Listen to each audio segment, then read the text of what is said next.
Boa tarde, turma. Boa tarde. Infelizmente, né? Fazer o quê, né? A nossa aula da manhã, que iniciaria às 7h30, e nós até 8, no caso, até 8h20, e depois até 9h10. Seria duas aulas. Infelizmente não foi possível devido aí à internet. Infelizmente o nosso provedor principal de internet da região ele caiu, desconectando aqui tanto Itarema como Macaraú. Infelizmente a conexão via dados móveis da operadora Claro tinha aqui não era viável para uma conexão ao vivo, Google Meet, e não deu certo, né? Infelizmente a nossa primeira aula de online, de retorno aí às atividades remotas, não foi possível. Que aí a intenção era justamente fazer um papo com vocês, interagir com vocês, como aconteceu nas demais turmas, como por exemplo no segundo ano, que foi bem legal, apresentando os conteúdos que foram trabalhados e uma conversa com a turma. Mas para vocês não ficarem atrasados, eu estou gravando este vídeo, então vai estar disponível no Google Classroom, onde você vai, juntamente com o slide da aula, que você trabalhar hoje com vocês. Então, basicamente, o que nós teríamos para hoje, se não fosse a nossa internet, era que nós íamos começar a falar da biologia, nós vamos começar a entender, ver o que foi de fato fixado neste período. E aí, falando de biologia, né, nós começamos a compreender a vida, os micro-organismos, as plantas, os animais, esses vírus, então, o mundo microscópico, a origem da vida, todo o processo. E aí, resultou o quê? O que nós tivemos? Qual é o nosso objetivo de aula hoje? Nosso objetivo de aula hoje seria compreender a origem da vida, revisando quais foram as informações aprendidas. Então, nosso objetivo era compreender a origem da vida, fazendo uma revisão do que foi aprendido, como surgiu a vida, já que biologia é a ciência da vida, então é a melhor disciplina de todas, estuda a vida. Então, se não existe melhor disciplina do que biologia. Então, nem a física supera a biologia, porque a biologia é a melhor de todas, ok? E aí, quando nós falamos em origem da vida, vale ressaltar que a primeiros pensamentos surgiu lá da filosofia. Então, a mãe das ciências. Então, basicamente, o professor Citônio seria o que ministra filosofia, seria a mãe da nossa ciência, porque a partir da filosofia surgiu a biologia. E um dos principais nomes é Aristóteles. Primeiro a criar uma teoria que defendia que a vida não surgia de uma maneira religiosa, a partir do criacionismo, sim um sistema natural de geração espontânea. A natureza criava os seres vivos espontaneamente. Ele chamou de geração espontânea. E a partir desse pensamento de Aristóteles, gerou dois correntes de pensamento que permaneceram até século XVIII, para vocês terem ideia. Até o século XVIII permaneceu. A primeira, biogênese, também chamada de geração espontânea. A, negação, bio, vida, gênese, origem. Não era necessária uma vida para existir a vida. Já a biogênese diz, vida forma vida.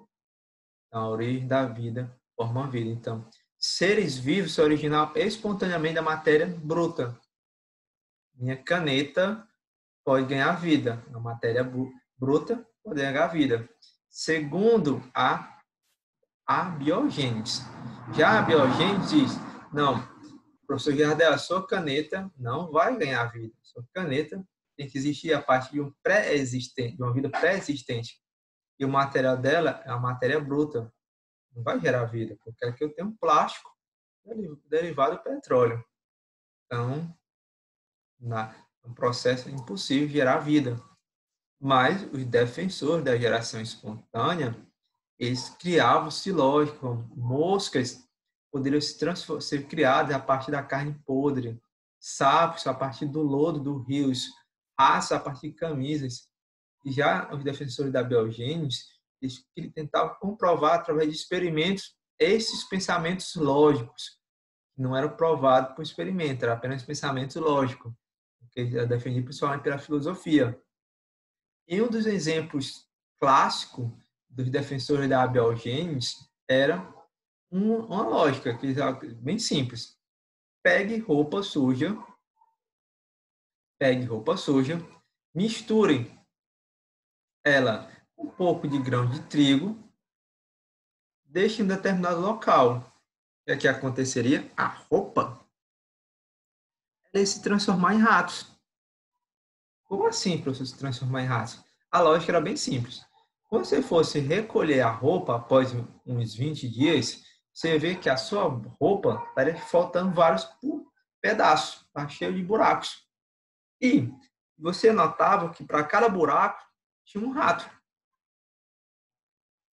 Se transformado em um rato. É lógico que as pessoas acreditavam porque os ratos eram atraídos pelo trigo. Então eles começavam a comer e tinha um ambiente seguro para eles. Então atrai cada vez mais. E lógico que a pessoa notava, não, realmente, se eu colocar uma roupa suja misturada com trigo, vai atrair ratos.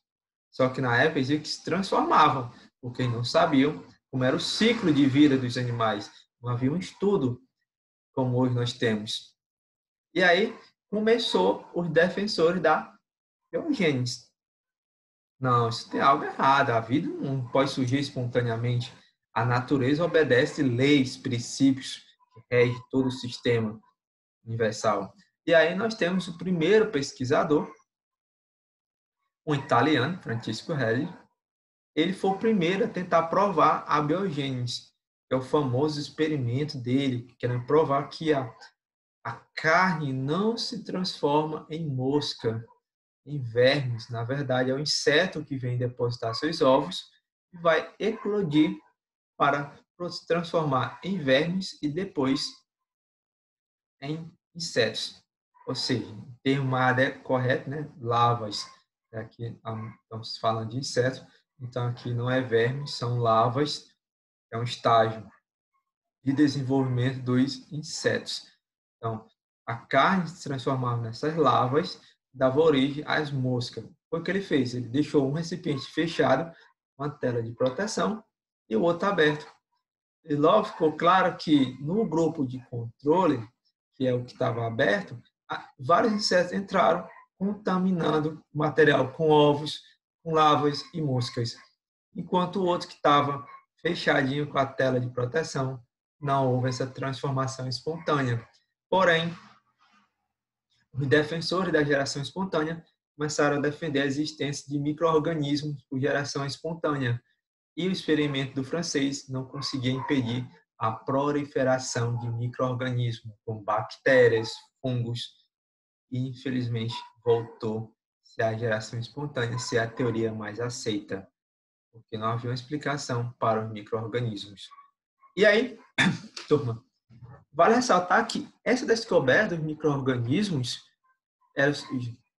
era desenvolvido espontaneamente, né? Como se acreditava na época, século XVIII ou século XIX, deu origem à microbiologia. A microbiologia é uma ciência que estuda os micro-organismos, que surgiu a partir das teorias da origem da vida, que hoje é uma das ciências mais importantes, porque nós estamos em período de pandemia para combater o micro-organismo, né, que na verdade é um vírus, uma entidade biológica, mas em caráter microscópico, que também é algo de estudo da microbiologia.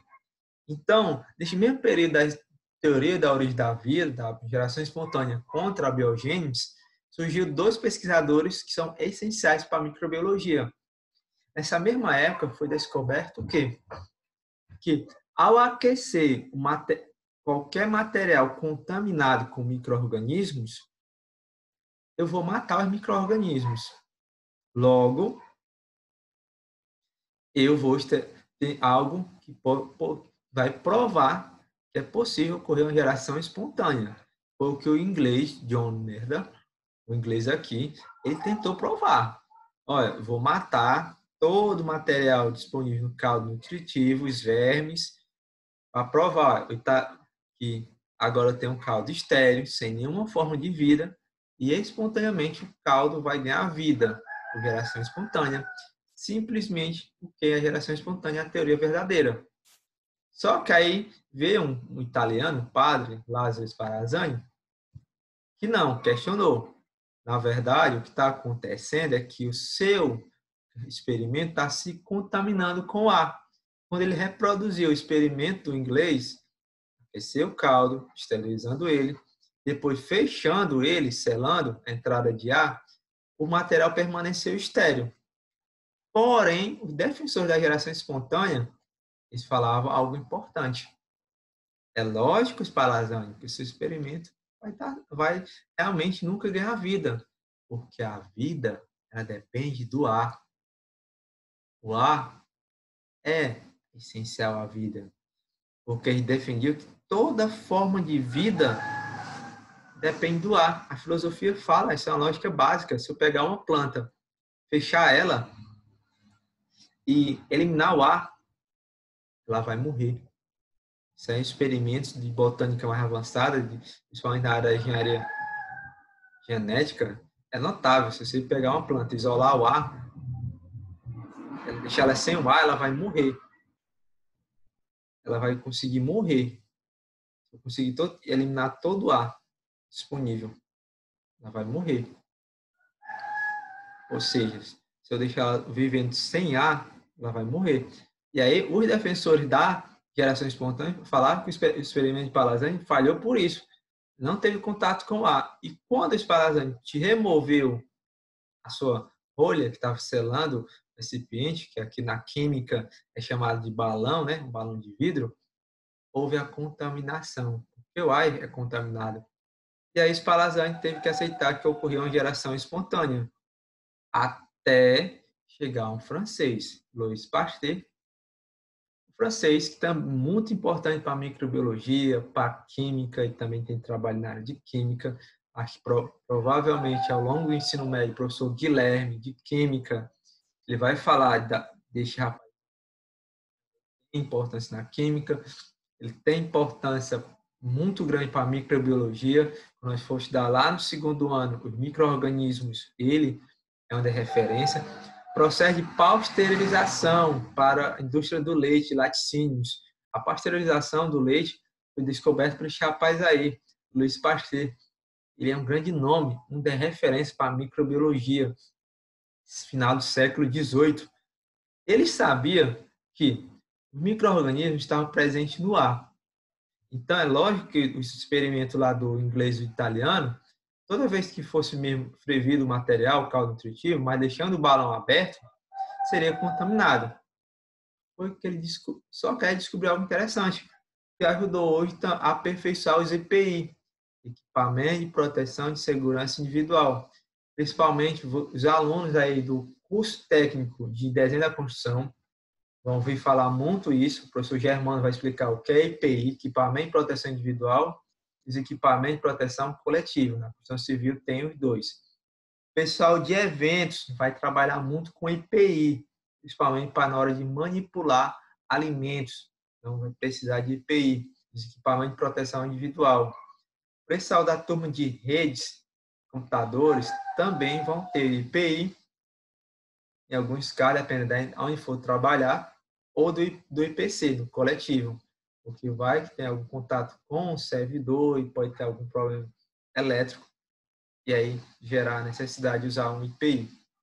Já a turma da contabilidade raramente vai utilizar um IPI. Claro, se for para trabalhar com indústria, tem a necessidade que toda vez que for visitar uma área, trabalhar com IPI. E aí foi que o Louis Pasteur descobriu. Na primeira barreira física, o micro-organismo permanece. Por isso que a máscara é utilizada com coronavírus, porque a máscara funciona como barreira física para estes seres microscópicos. Na primeira barreira física, eles vão formar colônia. Então, a máscara vai servir de proteção, porque vai gerar uma barreira física para os micro-organismos. E aí Pasteur descobriu, pronto, se eles vão na primeira barreira física, eles vão permanecer. O que ele fez com o balão? Ele aqueceu o pescoço do balão e criou curvas. criando curvas, o ar ia entrar, bater na curva e seguir. Mas quando ele bateu na curva, o que aconteceu? Os micro-organismos ficaram depositados, né, na curva do balão. Que é a primeira barreira física, e vão permanecer. Logo, eles vão levar muito tempo até conseguir formar uma colônia que fosse crescendo, crescendo, crescendo, crescendo, até chegar aqui dentro. Uma hora ele ia chegar, mas ia levar muito tempo. Então, o caldo ia permanecer totalmente estéril por muitos dias. A máscara de proteção tem um prazo de validade. O prazo é a partir de 2 horas, você já deve substituir ela. Ela perdeu a validade, porque os micro-organismos, não apenas o vírus, outros patógenos estão presentes lá, conseguem perfurar a máscara, o que consegue fazer colônia e ultrapassando cada vez mais essa camada de tecido, no caso, máscara de tecido. E aí o Spallanzani provou, olha, é o ar que é contaminado, o micro-organismo não surgiu nada, porque o caldo que está aqui aquecido, que ficou estéril, ele não se contaminou, está aberto, ficou aberto. Quando ele quebrou o balão, que não teve mais curva, o ar entrou direto, se contaminou. Aí provou que a biogênese é a teoria correta. É nossa. Toda forma de vida surgiu a partir de uma pré-existente. E a primeira forma de vida, a primeira ser pré-existente, é uma célula. Tudo começou a partir da célula. A célula é a unidade básica da vida. Então, e a primeira célula surgiu respeitando a teoria da evolução química. Um conjunto de moléculas químicas se uniram e formaram uma célula. E entre essas moléculas químicas, nós temos os ácidos nucleicos, DNA e RNA. São duas moléculas químicas capazes de controlar outras moléculas. E aí nós temos a célula. E aí, por incrível que pareça, que também nós abordamos essa parte, principalmente na parte online, é que a célula começou a ser descoberta a partir da invenção do microscópio, do inglês Albert Hopkins, que conseguiu visualizar uma célula vegetal, na verdade, e viu a célula morta, viu apenas a parede celular. Quando você vê uma célula vegetal morta, ela parece um favo de mel, para fazer mais parecido para vocês. E este outro aqui, o holandês, rapaz aqui cabeludo, que é um físico, ele é um holandês, Leber Hocking, ele foi o primeiro a visualizar micro-organismo, porque ele foi o primeiro a criar microscópio potente para ver micro-organismo, que ele chamou de amináculos. Ou seja, ele conseguiu ver bactéria, protozoária, analisou sêmen bovino, viu espermatozoide, viu células sanguíneas, então ele conseguia visualizar que essas células tinham movimento, ele chamou de aminácula. E aí veio esses 3 grandes pesquisadores, um comprovou que toda célula vegetal era formada por célula, o segundo disse que todos os animais eram formados por célula, o último aqui, que é um alemão, informou que todo ser vivo é formado a partir de uma célula pré-existente. O que é que eu preciso saber, professor? Eu preciso pegar esses nomes complicados? Não. Saber isso aqui, que a teoria celular, ela define toda a célula é a unidade fundamental dos seres vivos, pois todos os seres vivos são constituídos por célula, exceto vírus. Vírus é um ser acelular. Coronavírus não é um ser vivo. E que toda célula pode ser classificada em procariótica ou eucariótica. Então, tem uma célula eucariótica e tem uma célula procariótica. Qual a diferença? Com núcleo, sem núcleo. Se eu tenho núcleo, eucariótica. Sem núcleo, procariótica. E aí, como falei, a célula, basicamente, é só 2 tipos. A eucariota e a procariota. A diferença é aqui, ó. Núcleo. Essa aqui tem núcleo, essa não tem núcleo. Essa aqui tem mais estruturas complexas, que são organelas, como por exemplo mitocôndria. Essa aqui só tem uma organela, ribossomos, que é responsável pela produção de proteínas. O nucleóide aqui é o DNA dela, o DNA cromossômico, que no caso, sim, é um DNA circular. E aqui O DNA está dentro do núcleo, não no citoplasma, ok? E aí, uma coisa que toda célula vai possuir, que também nós, durante as aulas online, tivemos essa oportunidade de ver, a membrana plasmática. A membrana plasmática é comum em todas as células, formada basicamente por dois elementos químicos, duas moléculas químicas, proteína e lipídio. Proteína e lipídio. Professor, onde é que estão essas proteínas? Estão aqui, olha. No caso, as proteínas, temos aqui as proteínas integrais, estão nessa parte aqui.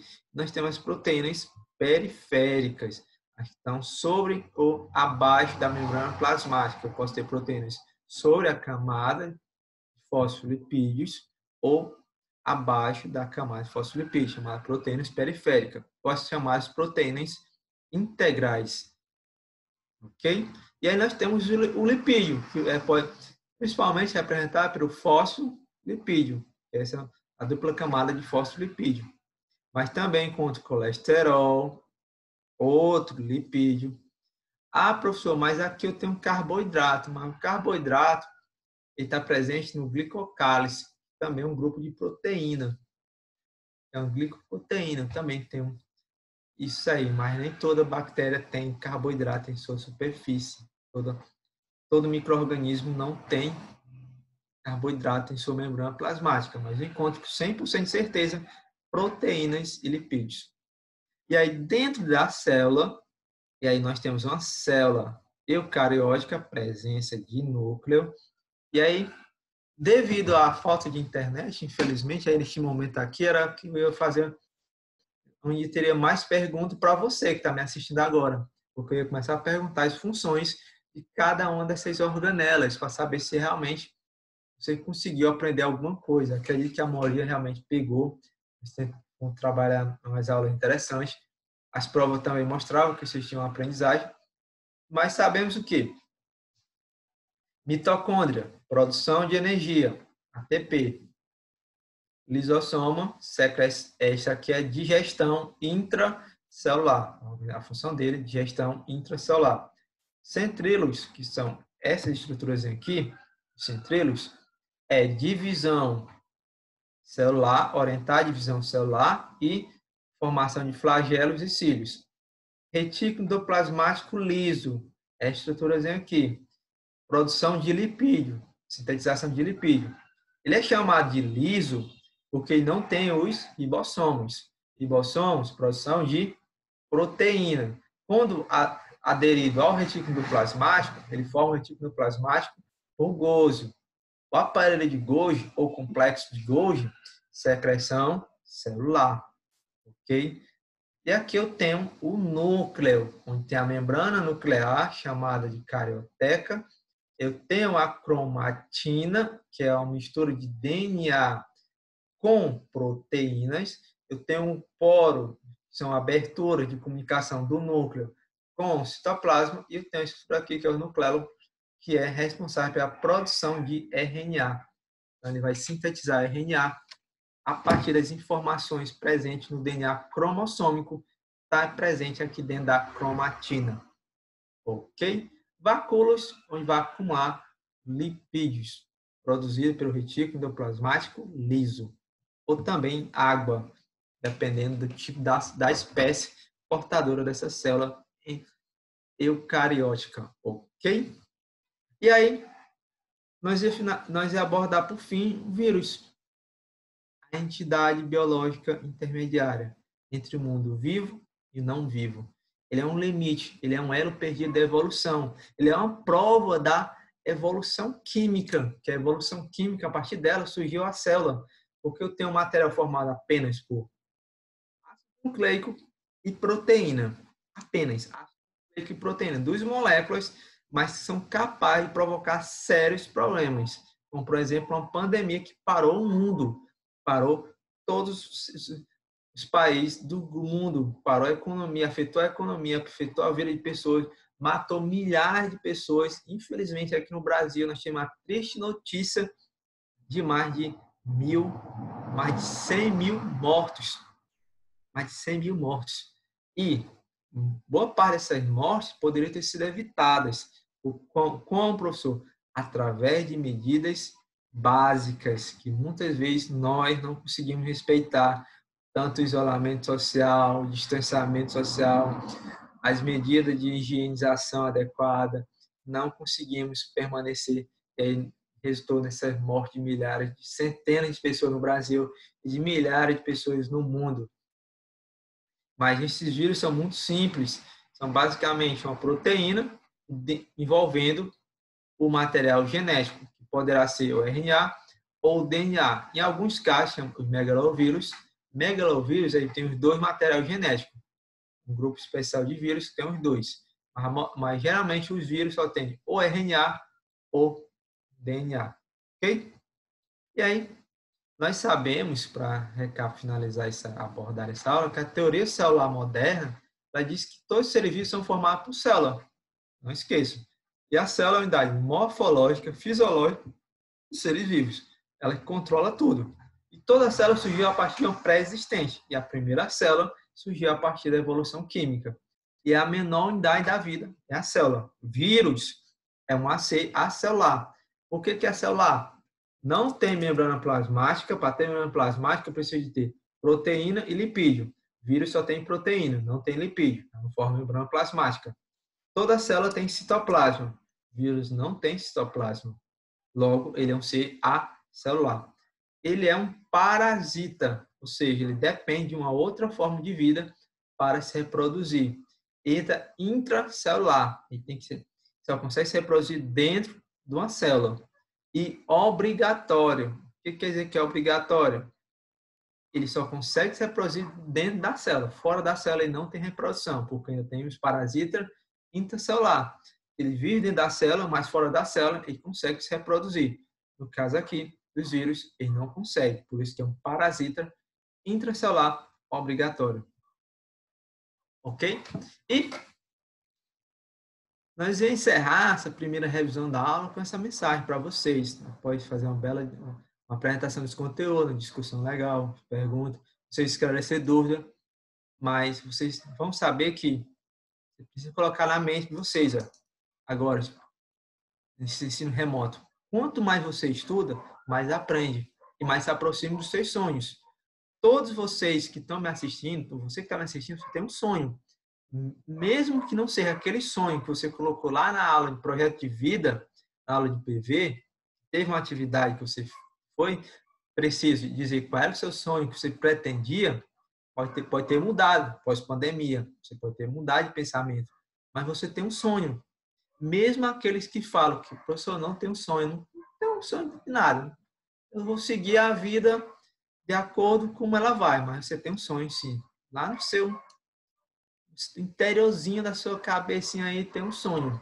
Então, estude. É o caminho certo até o seu sonho. Estude. Você vai realizar seu sonho estudando. Ok? É essencial. Estude. Ok? Então, espero que na próxima semana, que nós temos aula novamente de biologia, a internet favoreça, né? Consiga nos conceder essa aula online no Google Meet, ok?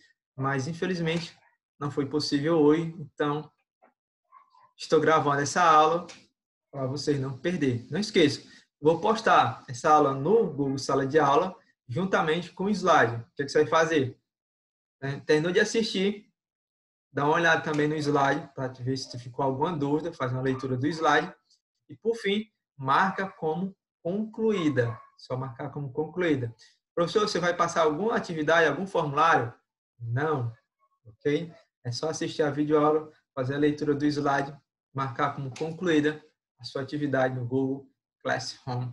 E estamos ok. Qualquer dúvida, manda aí uma mensagem no PV ou no grupo da sua sala. Estarei à disposição.